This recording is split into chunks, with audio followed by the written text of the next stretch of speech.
بسم اللہ الرحمن الرحیم۔ ارشاد باری تعالیٰ ہے، اے لوگو، اللہ کی نعمت یاد کرو جو تم پر ہے۔ کیا اللہ کے سوا کوئی پیدا کرنے والا ہے جو تمہیں آسمان و زمین سے رزق دیتا ہو؟ اس کے سوا کوئی معبود نہیں، تو تم کیوں بہکائے جاتے ہو؟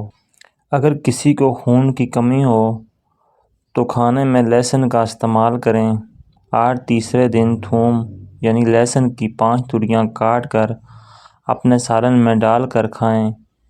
انشاءاللہ خون کی کمی دور ہو جائے گی۔ خون کی کمی کی وجہ سے معدہ خوراک میں سے آئرن نہیں چوستا۔ یہ سبزی استعمال کرنے سے معدہ صحیح طور پر کام کرنا شروع کر دیتا ہے۔ شدت کی پیاس اور بہت زیادہ پسینہ آنے والوں کے لیے آڑو بہت مفید ہے۔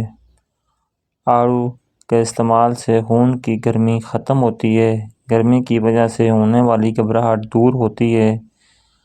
پیٹ کے کیڑوں سے نجات کے لیے آڑو بہت مفید ہے۔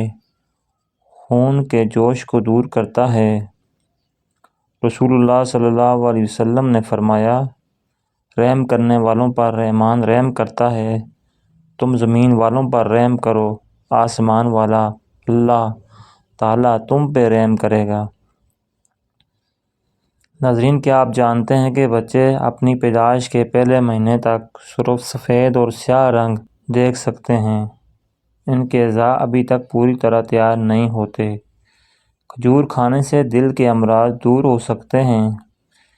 چند کھجوریں رات بھر پانی میں بھگو کر صبح نہار منہ ہفتے میں 2 بار کھائیں۔ اس سے دل کو تقویت ملتی ہے۔ رات کو دودھ پیا کرو، رنگ خراب نہیں ہوگا۔ بیٹھ کر پانی پیا کرو، عقل بڑھے گی۔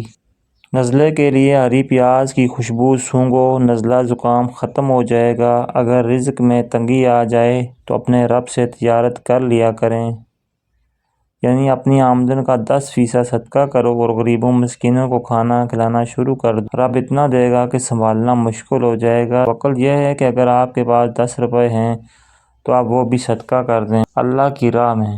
پھلے کھاؤ، دانتوں میں کیڑا نہیں لگے گا۔ صبح نہار منہ روزانہ شہد کی چسکی لگا لیا کرو، اس سے کوئی بیماری نہیں ہو سکے گی۔ جوڑوں کے درد کے لیے گرم پانی مفید ہے۔ جو لوگ 8 گھنٹے سے کم نیند سوتے ہیں وہ زیادہ تر بے چینی اور ڈپریشن میں رہتے ہیں۔ چھینک کو روکنے کے عمل سے انسان کو مردانہ کمزوری ہونے کا خدشہ ہے۔ اگر آپ ہمیشہ جوؤں سے بچنا چاہتے ہیں تو سر میں کبھی خشکی نہ ہو تو چمیلی کے تیل کو استعمال کریں۔ جب آٹا گوندیں تو نمک اور پانی کے ساتھ 2 کھانے کے چمچ کوکنگ آئل پانی میں شامل کر کے آٹا گوندیں۔ روٹی نرم ہوگی اور پھولے گی بھی۔ جن لوگوں کو بادی بواسیر، کھانسی، دمہ کے لیے یہ غذا بھی ہے اور دوا بھی۔ جن لوگوں کو نزلہ زکام کی شکایت رہتی ہے وہ ہلکی آنچ پر میتھی 2-4 ہری مرچوں کے ساتھ پکا کر کھائیں تو بہت فائدہ ہوگا۔ ناظرین کرام، جب آپ افطاری کرنے کے لیے بیٹھنا ہے تو سب سے پہلے 3 بار درود ابراہیمی پڑھنا ہے۔ اس کے بعد 1 بار یہ کلمات پڑھتے ہیں، الحمدللہ یا علی یا اللہ، پھر اور آخر میں 3 بار درود ابراہیمی پڑھ کر جس بھی مقصد کے لیے دعا کریں گے وہ مقصد پورا ہوگا، آپ کی قسمت بدل جائے گی۔ رسول اللہ صلی اللہ علیہ وسلم نے ارشاد فرمایا، جو شخص صبح و شام جتنی مرتبہ مسجد میں جاتا ہے، اللہ اس کے لیے اتنی مرتبہ ہی جنت میں ضیافت پرتکلف دعوت کا اہتمام فرماتا ہے۔